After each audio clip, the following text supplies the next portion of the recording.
दोस्तों नमस्कार। यह मेरी परिचयात्मक कक्षा है, मेरी पहली कक्षा है, तो परिचयात्मक ही होगी, जाहिर है। सबसे पहले मुझे अपना परिचय देना चाहिए।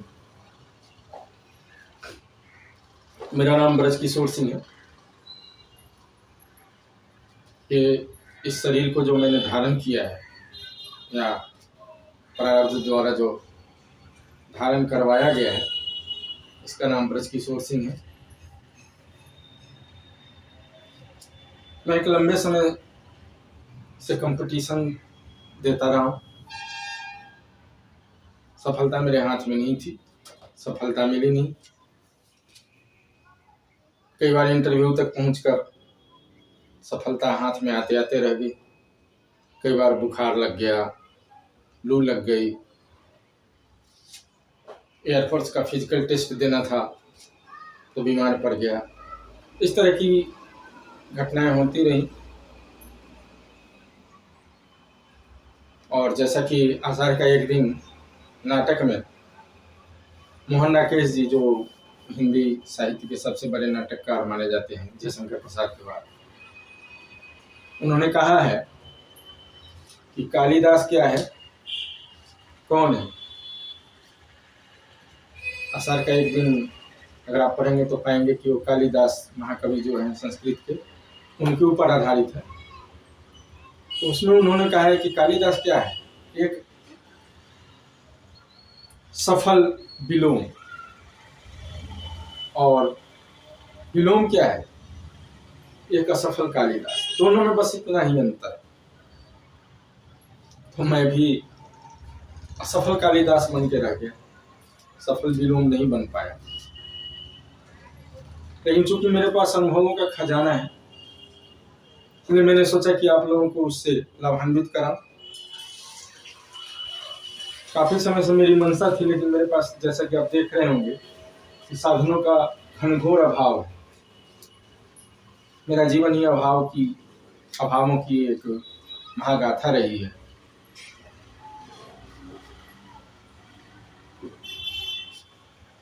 लेकिन मेरा यह भी मानना है कि जिंदगी जिंदा दिल का नाम है, मुर्दा दिल क्या खाक जिया करते। लंगोटों में फाक खेलने की मेरी आदत रही है।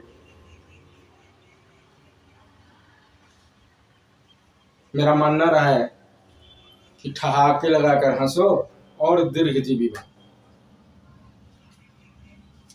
आजकल बहुत सारे जो डॉक्टर हैं, मनोवैज्ञानिक है, वो भी कहते रहते हैं, लोगों को सलाह देते रहते हैं कि खुश रहना सीखिए, तनावों को मैनेज करना सीखिए। स्ट्रेस मैनेजमेंट आज बहुत बड़ा एक व्यवसाय भी बनता जा रहा है, क्योंकि हर कोई अकेलेपन से घिर गया है। समाज से लोग कटते जा रहे हैं। जो जितने बड़े महानगर में रहता है वो उतना ही ज्यादा अकेला हो गया है, उतना ही लाचार बेबस है।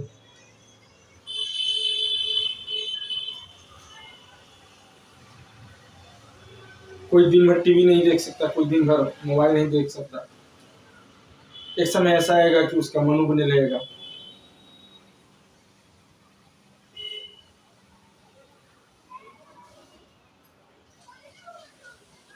मेरी एक आदत रही है, कहिए कि मेरे पूर्वजों के जीन का प्रभाव है कि मैं टेंशन नहीं देता भी नहीं। बहुत से लोग सोचते हैं कि टेंशन लेने का नहीं देने का। मेरा मानना है कि टेंशन लेने का ना देने का। तो मैं आप लोगों के टेंशन को कम करना चाहता हूँ। जो कंपटीशन से संबंधित जो टेंशन आते हैं उसको कम करना चाहता हूँ। और इसलिए मैंने सोचा, निर्णय लिया कि मैं वीडियो बनाकर कंपटीशन से संबंधित जो सलाह मार्गदर्शन मैं आपको दे सकता हूँ। मैं सर्वसमर्थ नहीं हूँ, एक छोटा सा प्राणी हूँ, मेरी भी सीमाएं हैं, मेरी भी क्षमताएं हैं। फिर भी जो जितनी मेरी क्षमता है यथासंभव मैं आप लोगों को ज्ञान दूं, ज्ञान बांटूं, क्योंकि ऐसी चीज है ज्ञान जो बांटने से बढ़ती है, बांटने से बढ़ता है, घटता नहीं है। बाकी चीजों के बारे में ऐसा नहीं है, बाकी चीजें आप बांटेंगे तो घटती जाएंगी। ज्ञान घटता नहीं है, ज्ञान बढ़ता है, और आदमी पढ़ाने से सीखता भी है। अध्यापन दुनिया का सबसे कठिन कार्य है।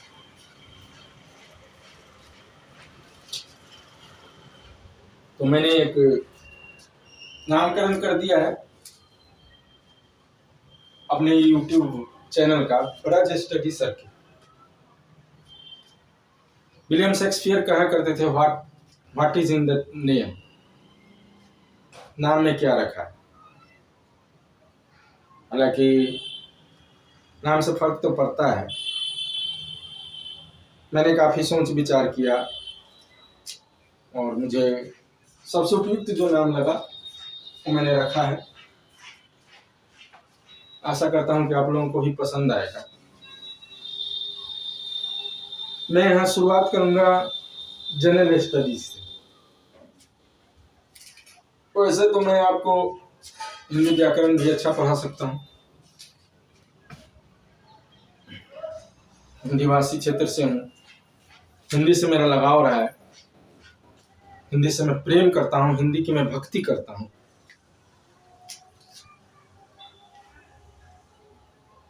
और जिस विषय में आपका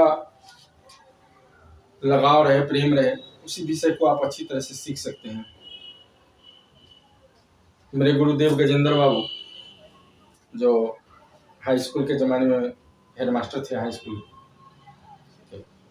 कहा करते थे, you can bring a horse to the pond but you can not compel it to drink water. आप एक घोड़े को तालाब तक तो खींच खांच कर ला सकते हैं, घसीट कर ला सकते हैं, लेकिन उसे पानी पीने के लिए बाध्य नहीं कर सकते। उसे प्यास लगेगी तभी वो पानी पिएगा।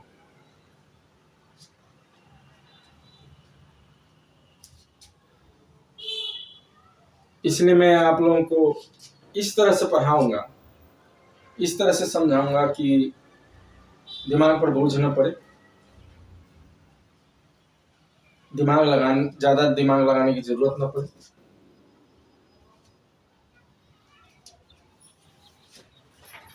जैसा कि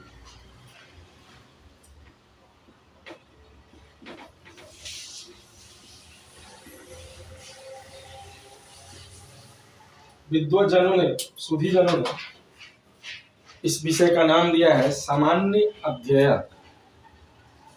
मतलब कि जो सबसे सामान्य बातें हैं, जो जीवन के लिए जरूरी बातें हैं, ऐसी बातें जिनसे हमारा रोज रोज साबका पड़ता है, ऐसा ज्ञान जो हमारे रोजाना की जिंदगी के लिए जरूरी है, सामान्य अध्ययन कहा जाता है।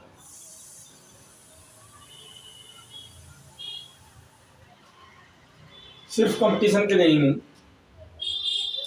इस सामान्य अध्ययन की जरूरत हर जगह पड़ती है।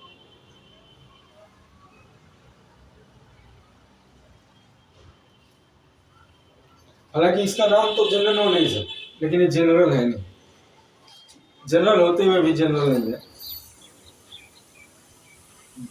रामायण में, तुलसी रामायण में तुलसी जी ने कहा है, ब्रह्मांड निकाया अर्पित माया, रोम रोम प्रतिवेद कहे। ठीक उसी तरह जैसे भगवान राम के रोम रोम में ब्रह्मांड समाहित था, इस सामान्य अध्ययन विषय में पूरा ब्रह्मांड समाहित है। ऐसा कुछ है ही नहीं जिसका ज्ञान सामान्य अध्ययन से बाहर हो, जिसका ज्ञान सामान्य अध्ययन की परिधि से बाहर।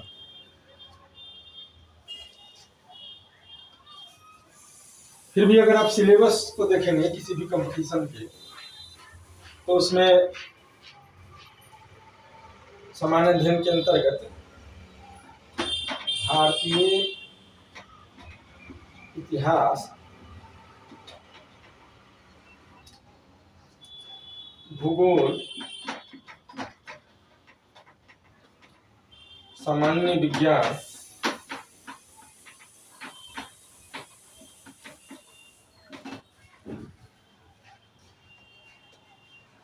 भारतीय अर्थव्यवस्था,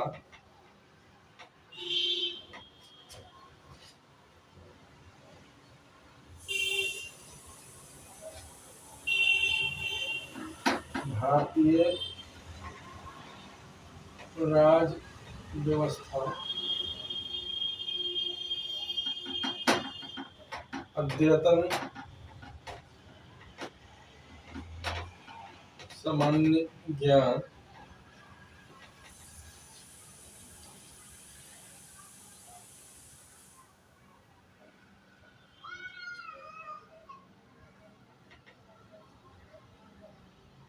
मोटे तौर पर ये जो 5-6 चीजें हैं, इनको मिलाकर सामान्य अध्ययन विषय बनता है।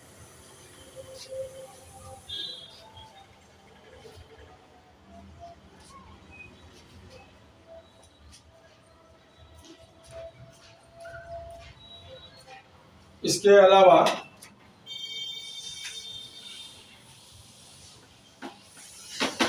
पुस्तक और लेखक,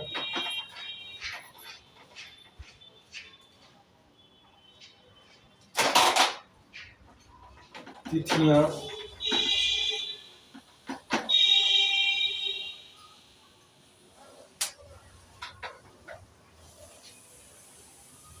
जैसी चीजें भी सामान्य अध्ययन के अंतर्गत रखी जाती है।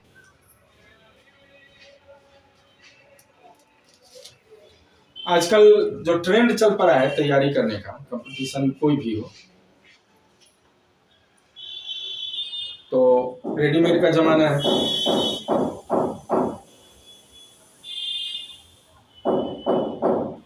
लोग कपड़ा पहले खरीद लेते हैं, फिर चेक करते हैं कि वो शरीर के अनुसार फिट आ रहा है या नहीं। दर्जी के पास कोई जाता नहीं है कपड़ा लेकर, कोई दर्जी के पास। मुझे खुद ही कई साल हो गए कपड़ा सिलाए हुए, मैं भी दुकान में जाता हूँ, रेडीमेड खरीद लेता हूँ। तो ठीक उसी तरह से लोग सोचते हैं कि रेडीमेड तैयारी हो जाए। किसी भी कंपटीशन की रेडीमेड तैयारी संभव नहीं है। आप क्रैश कोर्स कर सकते हैं, 1 महीने में तैयारी कराने का दावा बहुत से गुरु घंटाल लोग करते हैं, कोई 2 महीने में कराने का दावा करता है। लेकिन आप 15-20 साल की जो पढ़ाई है वो 2 महीने 6 महीने में नहीं करा सकते। किसी के को अगर किसी विषय की मूलभूत जानकारी नहीं है, फंडामेंटल अगर क्लियर नहीं है, तो लाख कोशिश करे, दिन रात बिना सोए हुए पढ़ाई करे, फिर भी अल्पकाल में किसी भी विषय पर पूरी तरह से पकड़ नहीं बना सकते।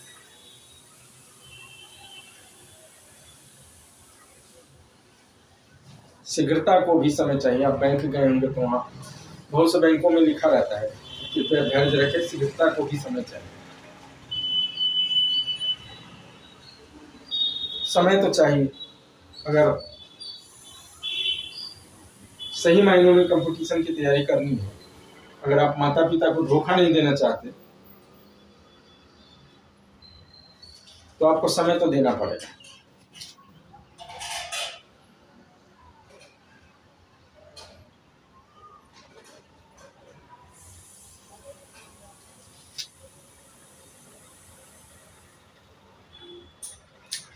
आपको मान लो कि जोड़ घटा गुणा भाग का बेसिक ज्ञान नहीं है और आप सोचेंगे कि सीधे हम चक्रवृद्धि ब्याज से संबंधित सवालों को हल करने लगे, तो ऐसा संभव ही नहीं है।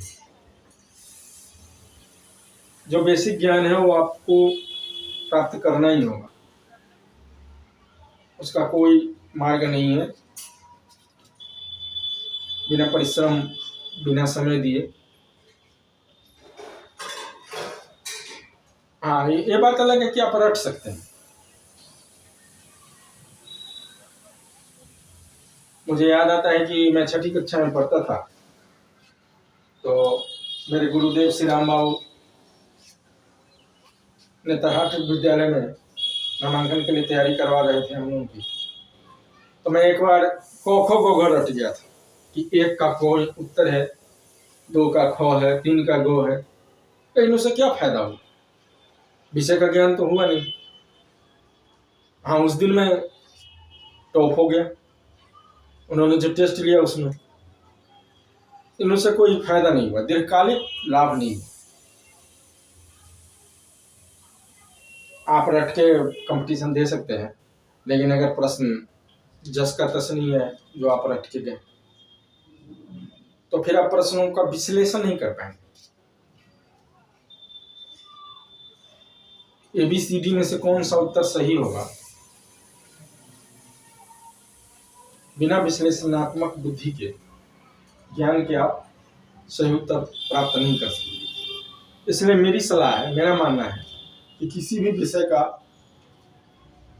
खासकर सामान्य अध्ययन का, पूर्ण ज्ञान होना चाहिए।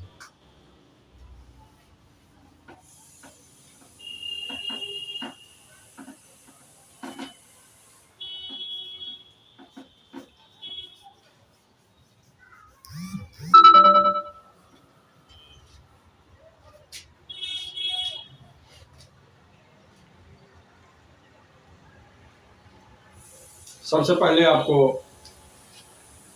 मैं बताता हूं कि भारतीय इतिहास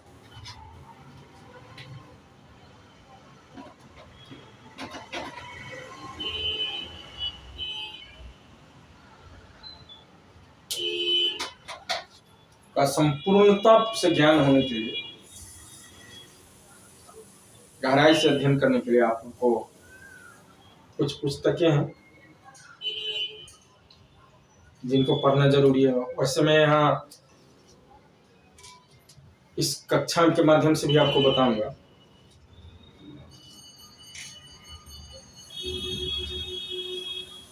कि भारतीय इतिहास या किसी भी विश्व के इतिहास का जो इतिहासविद है किस तरीके से अध्ययन करते हैं।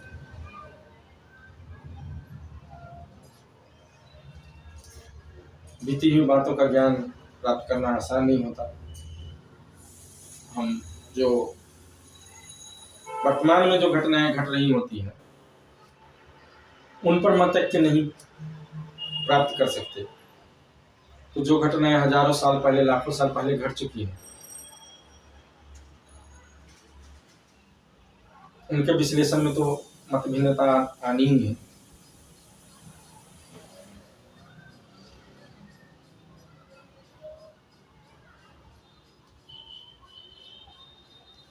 इसलिए कई इतिहासकार हर घटना, कोई भी जो चैप्टर है, कोई भी जो कालखंड है, उसका अलग अलग विश्लेषण करते हैं।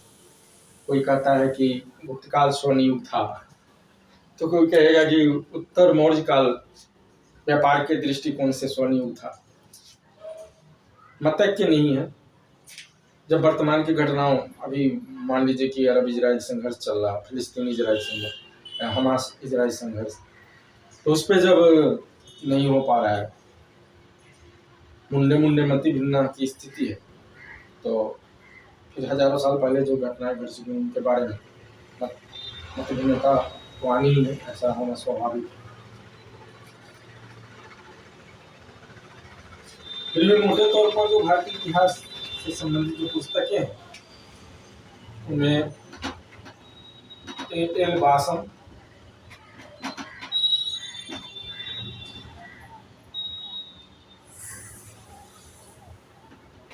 झा और श्रीमाली,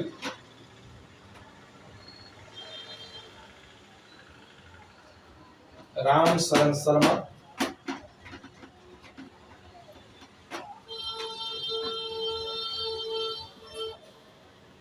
रोमिला थापर,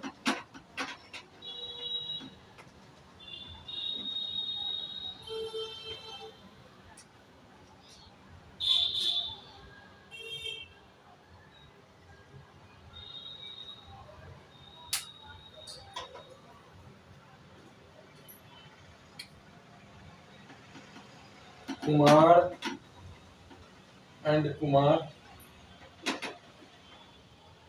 जैसे कई सारे लेखक हैं, कई सारी इन लेखकों द्वारा लिखी गई पुस्तकें हैं, जिससे आप इतिहास का बेसिक ज्ञान, भारतीय इतिहास का बेसिक ज्ञान प्राप्त कर सकते हैं।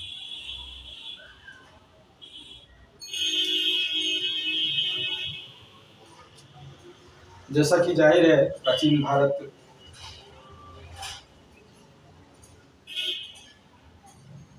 एक लंबा कालखंड है। दुनिया की सबसे पुरानी जीवित संस्कृति हमारी है भारत की, सबसे पुरानी संस्कृतियों में से एक है। हम सबसे पुरानी सभ्यता रही है हमारी सिंधु घाटी सभ्यता।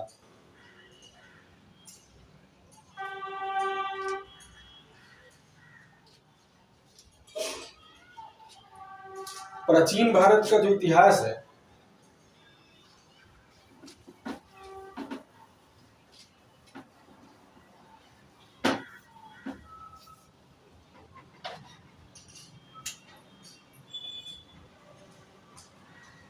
वो मोटे तौर पर शुरू होता है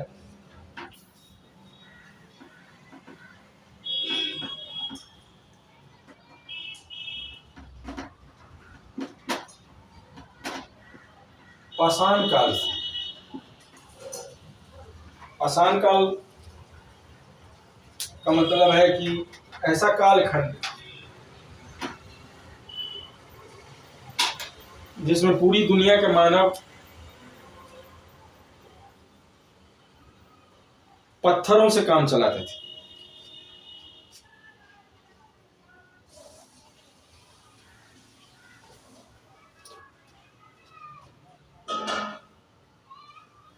आधुनिक विज्ञान द्वारा यह सिद्ध हो चुका है कि मानव का अचानक से धरती पर जन्म नहीं हुआ, ना कोई आदम था ना कोई हव्वा था जो अचानक एक दिन आदमी के रूप में प्रकट हो गया, बल्कि जीवों के निरंतर विकास के माध्यम से पहले होमो इरेक्टस है, फिर होमो सेपियंस है। जर्मनी में एक स्थान है निएंडरथल,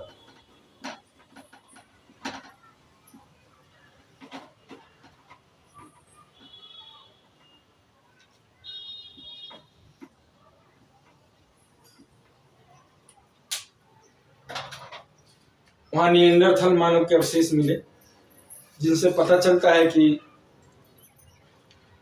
मानव पहले झुककर चलता था, फिर होमो इरेक्टस खड़ा होकर चलने लगा 2 पांव पर। फिर वे होमो इरेक्टस जो होते थे उनके हाथ काफी लंबे होते थे, चिंपांजी की तरह, गुरिल्ला की तरह। फिर होमो सेपियंस है। उस समय मानव पत्थरों के औजार बनाता था, पत्थरों से ही शिकार करता था, खेती करना उसने सीखा नहीं था। फिर ज्ञानी मानव है, ईसा पूर्व 40,000 साल पहले।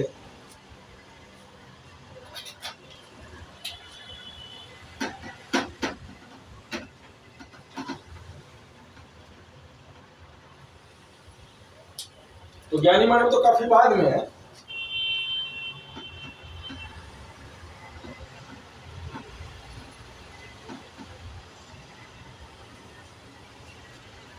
उससे पहले पूरा पाषाण काल आया।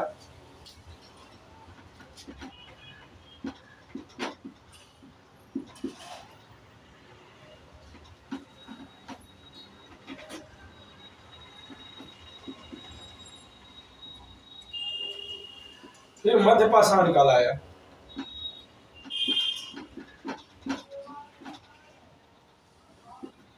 और अंत में नव पाषाण काल आया।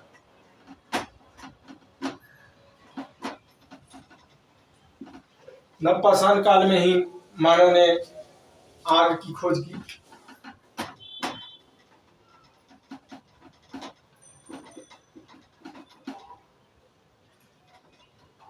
फिर पहिए की खोज की।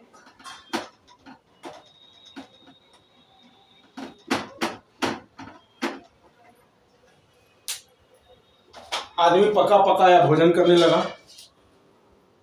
खेती बाड़ी सीखा उसने, एक ही स्थान पर फिर वो टिक कर रहने लगा। नहीं तो इससे पहले घुमंतु समुदाय की तरह मानव कभी यहाँ कभी वहां घूमता रहता था।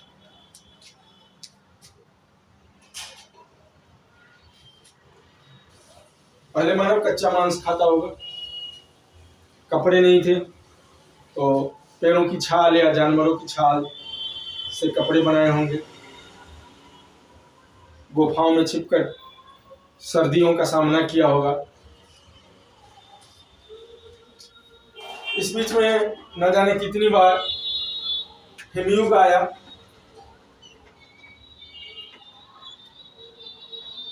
जब भी हिमयुग आता होगा पूरी धरती बर्फ से ढक जाती होगी। किसी तरह मानव धरती पर अपने जीवन को बचा पाया। इसके लिए हमें अपने पूर्वजों का आभारी होना चाहिए।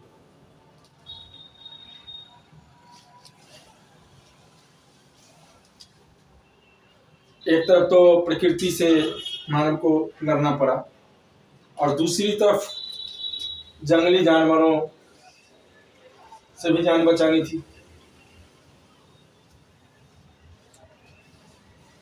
कीड़े मकोड़ों तक से जान बचानी थी।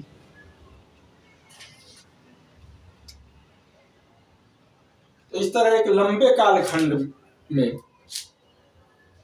कई लाख साल लग गए इस प्रक्रिया में, मानव के विकास में। मानव ने खेती करना सीखा। जब खेती करना सीख गया तो एक स्थान पर रहने लगा।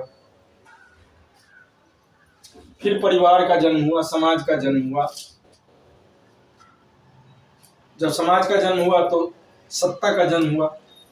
मानव को आपसी विवादों को सुलझाने के लिए मानवों को जरूरत पड़ी एक ऐसी संस्था की जो आपसी विवादों का निपटारा करे, सुलटाए।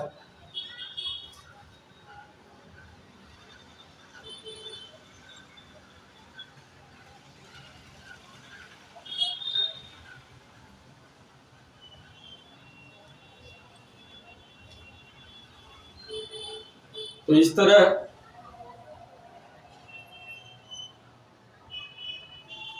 प्राचीन भारत को भी हम कई कालखंडों में बांट सकते हैं।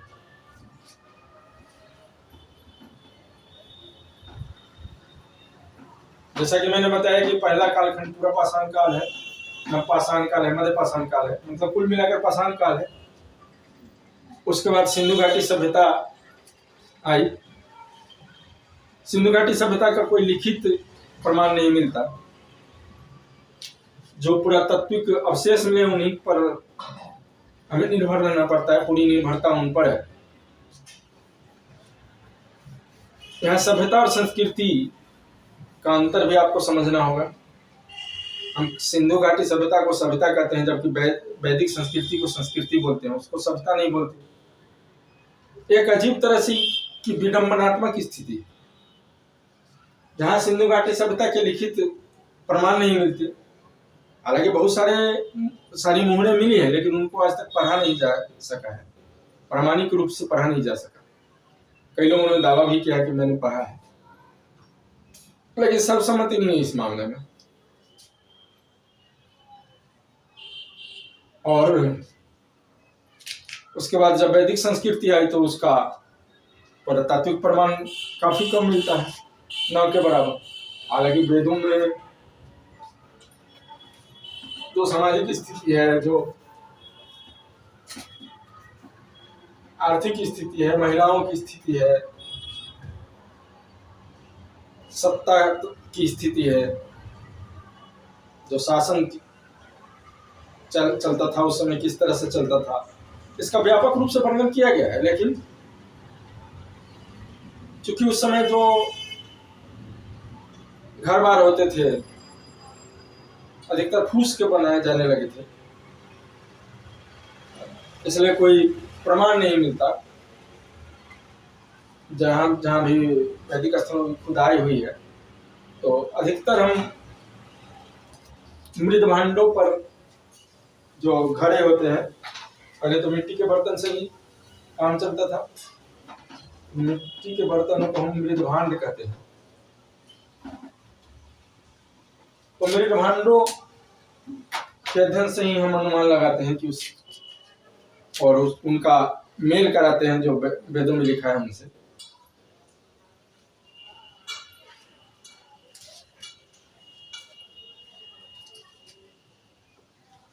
तो चूंकि वैदिक काल का हमें पुरातात्विक प्रमाण नहीं मिलता, इसलिए हम उसको संस्कृति कहते हैं।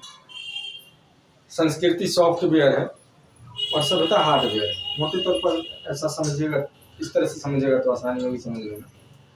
जो घर बार है, जो निर्माण कार्य है, जो दिखाई पड़ता है, जिसे हम देख सकते हैं, जैसे कंप्यूटर में जो हार्डवेयर है उसे हम छू सकते हैं, महसूस कर सकते हैं, देख सकते हैं, तो हार्डवेयर जो है वो सभ्यता है। और जो जीवन शैली है, जीने किस प्रकार है, किस प्रकार से लोग जीते थे, उनकी सोच क्या थी, भाषा क्या थी,